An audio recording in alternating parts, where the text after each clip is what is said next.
تاہم جلال الدین کی خوش قسمتی، جس وقت اس نے خلیفہ بغداد سے مدد حاصل کرنے کے لیے جنوب کی طرف پیش قدمی کی تو ادھر ادھر بھولے بھٹکے سپاہی بڑی تعداد میں اس کے لشکر میں شامل ہونا شروع ہو گئے تھے، اور اس کی لشکر کی تعداد اب تیزی سے بڑھنا شروع ہو گئی تھی۔ اصفہان سے کوچ کرنے کے بعد سلطان آگے بڑھا۔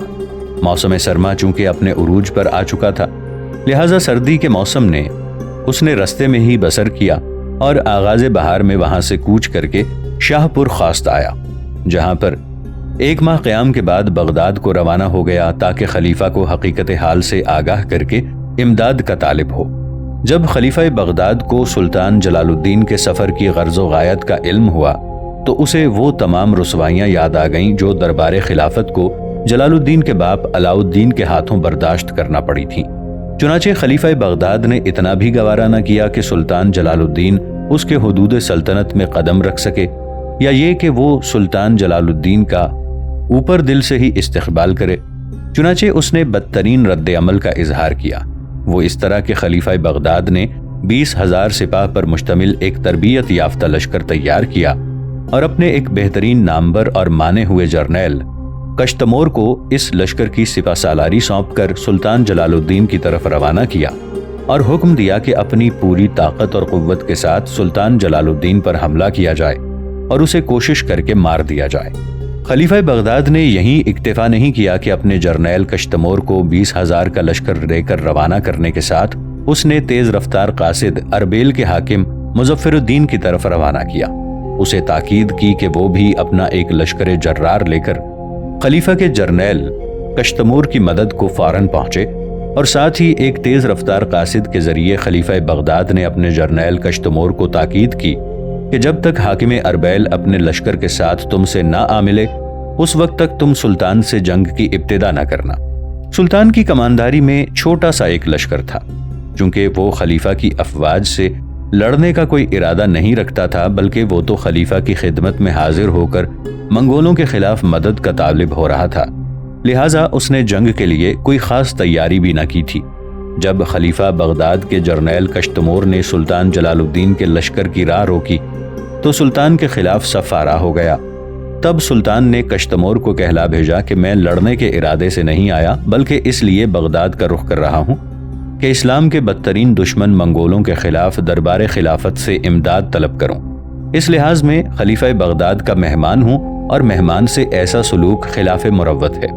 خلیفہ بغداد کے جرنیل کشتمور پر اس لیے ان باتوں کا کوئی اثر نہ ہوا کیونکہ اس کی طرف سے اسے سلطان پر لشکر کشی کرنے کے احکامات ملے ہوئے تھے۔ تاہم اس کو یہ بھی حکم تھا کہ جب تک حاکم اربیل مظفر الدین اپنے لشکر کے ساتھ اس سے نہ آ ملے اس وقت تک کشتمور سلطان جلال الدین پر حملہ آور نہیں ہوگا۔ جب اربیل کا حاکم مظفر الدین اس کے آنے میں تاخیر ہو گئی تو کشتمور کی بے صبری بڑھتی چلی گئی۔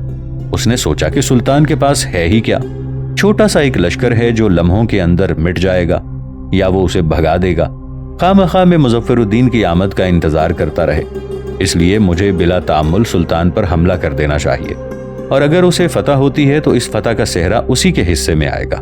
لہٰذا کشتمور نے ارادہ کیا کہ سلطان کے ساتھ جنگ کی ابتدا کر دے۔ دوسری طرف سلطان جلال الدین بھی بہت محتاط تھا۔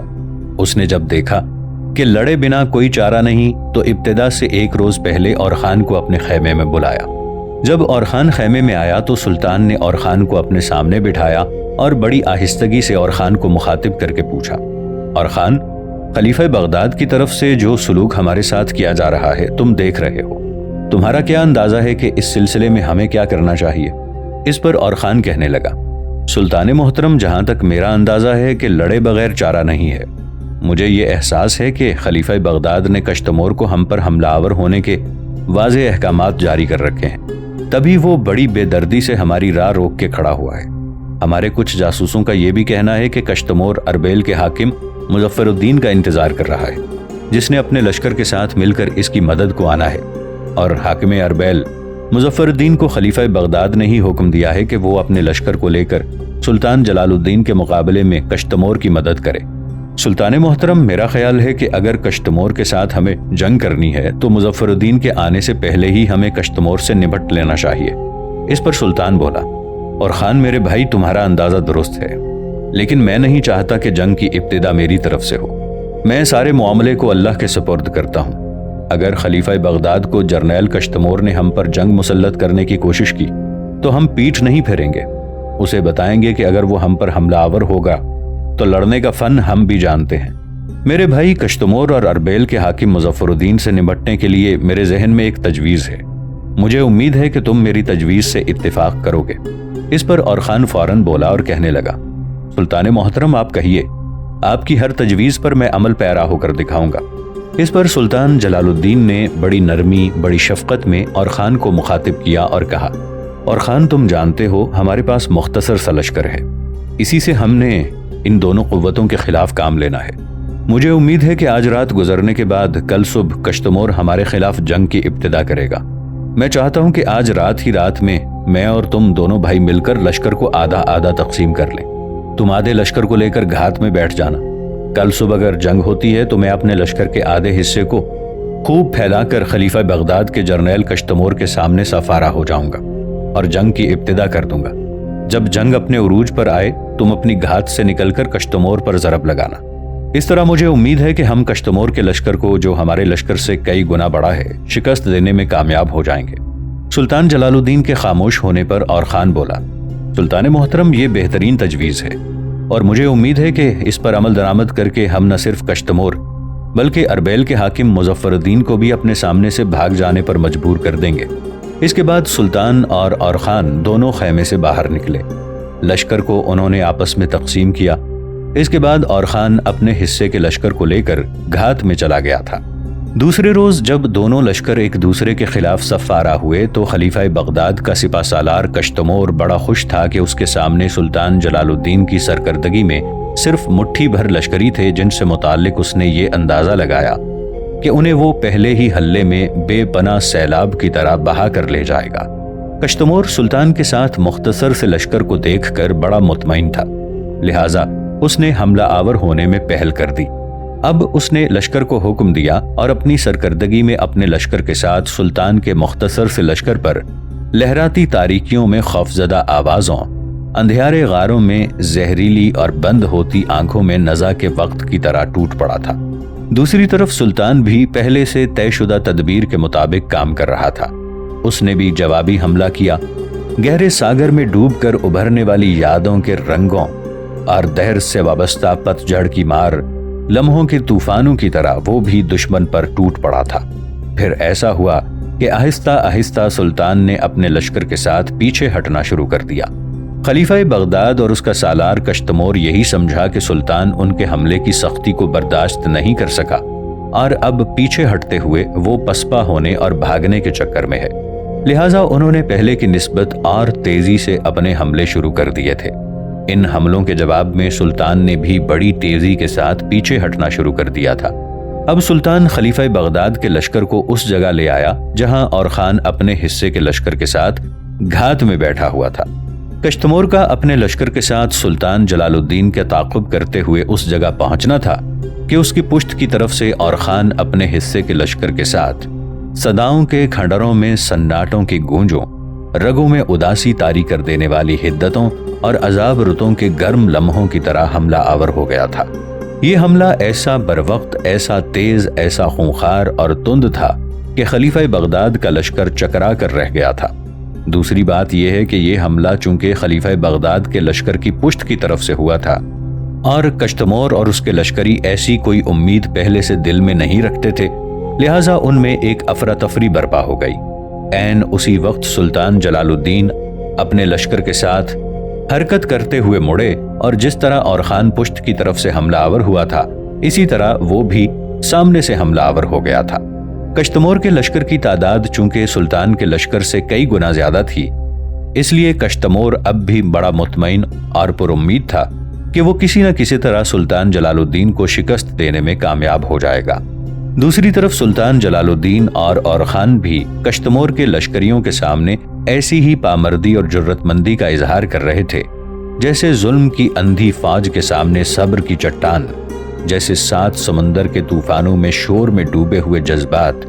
جنگ جب طول پکڑنے لگی تو کشتمور پر گھبراہٹ طاری ہونے لگی اور وہ خیال کرنے لگا کہ سلطان جلال الدین اور خان کو شکست دینا اتنا آسان نہیں جتنا اس نے سمجھ لیا تھا۔ پھر جب باری باری سلطان جلال الدین اور خان نے نئے انداز، نئے ولولے کے ساتھ حملے شروع کیے تو کشتمور کے لشکر کی حالت عجیب ہونے لگی تھی۔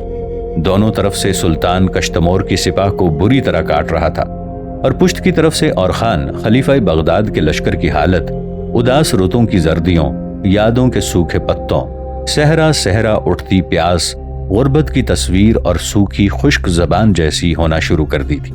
جنگ جاری رہی۔ سامنے کی طرف سے سلطان جلال الدین، پشت کی طرف سے اور خان کشتمور کے لشکر پر نزول کرتے رہے۔ کشتمور کو اب یقین ہو چلا تھا کہ اس کی شکست یقینی ہے، لہٰذا وہ اپنے لشکر کے اگلے حصے سے سمٹ کر اپنی حفاظت کے لیے اپنے بچے کھچے لشکر کے وسط میں آ گیا تھا۔ لیکن اب چاروں طرف سے افراتفری مچ چکی تھی اور اس کے لشکر کا قتل عام شروع ہو چکا تھا، یہاں تک کہ سلطان جلال الدین بڑی تیزی سے یلغار کرتے ہوئے کشتمور کے سر پر پہنچے اور اس کی گردن کاٹ کے رکھ دی۔ بچی کھچی سپاہ کا اور خان نے صفایا کر دیا تھا۔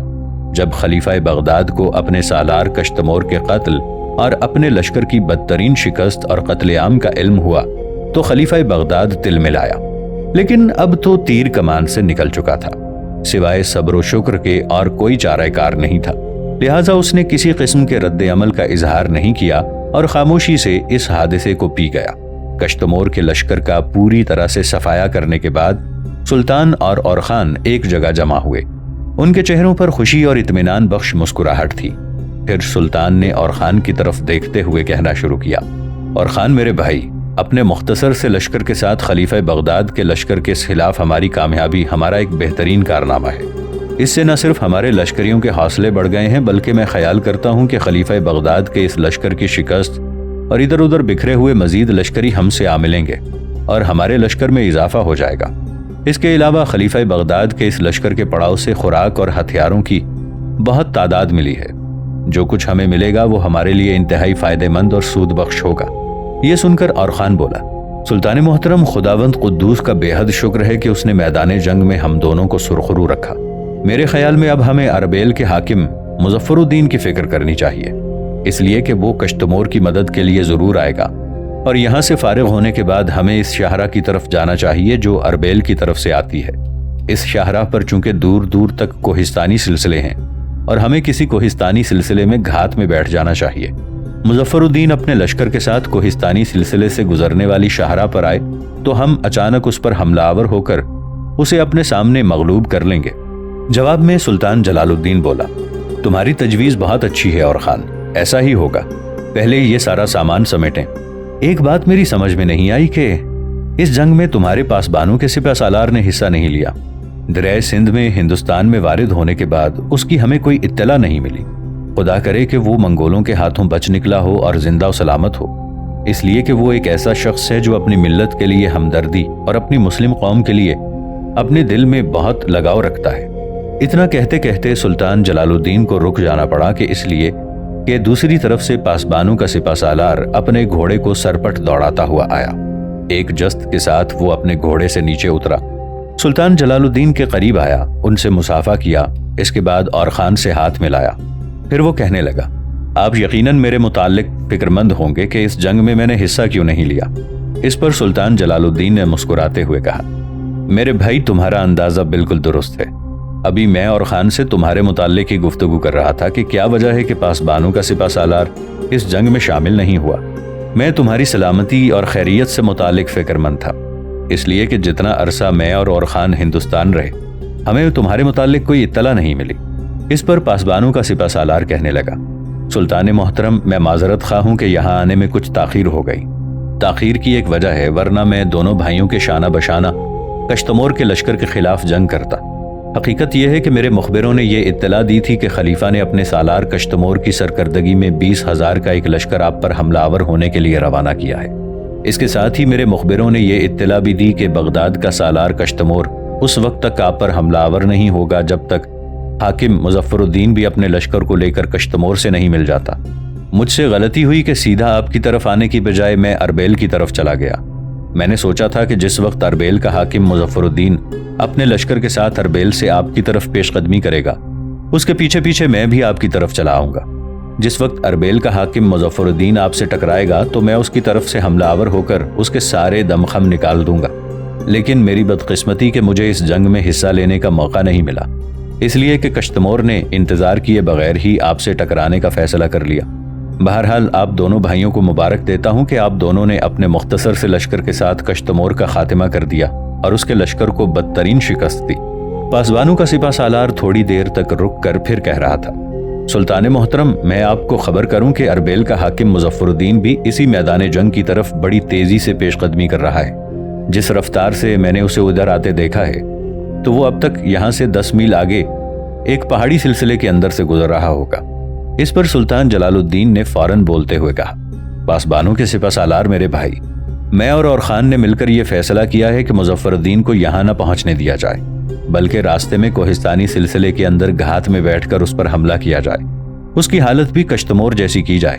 پاسبانوں کا سپہ سالار فوراً بولا، سلطان محترم، میں آپ دونوں کی اس تجویز سے اتفاق کرتا ہوں۔ اس پر سلطان جلال الدین نے کہا، اگر یہ بات ہے تو آؤ کشتمور کے پڑاؤ سے ملنے والی ہر شے کو سمیٹیں اور اربیل کی طرف سے آنے والی شاہراہ کی طرف کوچ کریں تاکہ مظفر الدین کا خاتمہ کیا جا سکے۔ کشتمور کے پڑاؤ سے ہمیں جو کچھ ملا ہے اس کی تقسیم کا فیصلہ مظفر الدین سے نمٹنے کے بعد کیا جائے گا۔ پاسبانوں کے سپہ سالار اور خان دونوں نے سلطان کی اس تجویز سے اتفاق کیا تھا۔ انہوں نے کشتمور کے پڑاؤ کی ہر چیز کو سمیٹا، پھر وہ اربیل کی طرف سے آنے والی شاہراہ کی طرف پیش قدمی کر رہے تھے۔ جس جگہ اربیل سے آنے والی شاہراہ کوہستانی سلسلے سے ہو کر آتی تھی، اس جگہ کوہستانی سلسلے کے اندر 3 اطراف میں سلطان اور خان اور پاسبانوں کے سالار اپنے اپنے لشکر کو لے کر گھات میں بیٹھ گئے تھے تاکہ جو ہی اربیل کا حاکم مظفر الدین وہاں سے گزرے تو اچانک اس پر حملہ آور ہو کر اسے بدترین شکست دی جائے۔ اس مقصد کے لیے سلطان اور اس کے ساتھیوں کو زیادہ دیر انتظار نہ کرنا پڑا، اس لیے کہ جلد ہی اربیل کا حاکم مظفر الدین اپنے لشکر کے ساتھ اس شاہراہ کی جانب نمودار ہوا۔ جو ہی وہ سلطان کے لشکر کے پاس سے گزرا، سب سے پہلے پاسبانوں کا سالار حرکت میں آیا اور وہ مظفر الدین کے لشکر پر جنگل کی کالی رات آتش کے دشت درد غریبی کی طرح ٹوٹ پڑا تھا۔ پاسبانوں کے سپہ سالار کے تھوڑی ہی دیر بعد اور خان بھی اپنے لشکر کے ساتھ نمودار ہوا، اور وہ بھی سردیوں کے سربستہ راز، مضطرب اور حادثوں اور عجیب سے شعور فن حرب کی طرح مظفر الدین کے لشکر پر نزول کر گیا۔ اسی اثنا میں خود سلطان جلال الدین اپنے لشکر کے ساتھ کچھ اس طرح حرکت میں آیا جیسے پیمانہ مشیت میں مکاں کو لامکاں، ستاروں کو کہکشاں، ذروں کو صحرا اور سمندر میں بدل دینے والے جذبے جوش مارنا شروع کرتے ہیں۔ مظفر الدین پر اب 3 طرف سے ہولناک حملے شروع ہو گئے تھے۔ ایک طرف سے جلال الدین اور خان اور پاسبانوں کا سپہ سالار مظفر الدین اور اس کے لشکر پر بری طرح چھانا شروع ہو گئے تھے، جس طرح مسجدوں میں، دیر و حرم میں، کلیساؤں میں، ہیکلوں اور معبدوں میں اٹھنے والی دعاؤں کی صدائیں پھیل کر بکھر جاتی ہیں۔ اس جنگ میں حاکم اربیل مظفر الدین کو بدترین شکست ہوئی۔ اس کے لشکر کا ایک حصہ کاٹ دیا گیا اور مظفر الدین کو اور خان نے زندہ گرفتار کر لیا تھا۔ مظفر الدین کو بیڑیوں میں جکڑ کر جب اور خان نے سلطان جلال الدین کے سامنے پیش کیا تو جلال الدین تھوڑی دیر تک اسے بڑے غور سے دیکھتا رہا، پھر مظفر الدین کو مخاطب کر کے کہنے لگا، مظفر الدین تم خود ہی بتاؤ، تیرے جیسے باغی کے ساتھ کیا سلوک کرنا چاہیے؟ تو جانتا ہے کہ اس وقت عالم اسلام کو اتحاد تعاون کی سخت ضرورت ہے۔ تو جانتا ہے کہ منگول چاروں طرف دندناتے پھر رہے ہیں۔ انہوں نے مسلمانوں کے ان گنت شہروں کو لوٹا، قتل عام کیا، آگ لگائی، پھر بھی تم جیسے مسلمانوں کی آنکھیں نہیں کھلی۔ تم لوگ امت کے اندر اتحاد و اتفاق کو جنم نہیں دیتے۔ تم لوگ نہیں چاہتے کہ مسلمان ایک قوت بن کر منگولوں کے سامنے کھڑے ہو جائیں۔ سنو، صرف چنگیز خان ہی یہاں سے لوٹا ہے، اس کے سارے لشکر ابھی تک یہاں ہیں۔ اس کے لشکر کی کمانداری خود اس کا بیٹا چغتائی اور ان کا بہترین امیر الامراء قرچار اور چارمغان کر رہے ہیں، اور اب بھی وہ چھوٹے موٹے قصبوں پر حملہ آور ہو کر کشت و خون اور لوٹ مار کا کھیل جاری رکھے ہوئے ہیں۔ ایسے موقع پر مسلمان حکمرانوں کا آپس میں اتحاد اور تعاون نہ کرنا، میں سمجھتا ہوں کہ یہ اس قوم کی بہت بدقسمتی ہے۔ اور نہ صرف یہ، بلکہ اگر یہ سلسلہ جاری رہا تو یاد رکھو، منگول بڑے شہروں کی طرح ہر قصبے اور ہر بستی کو لوٹ کر خون اور بربریت کا کھیل کھیلتے رہیں گے۔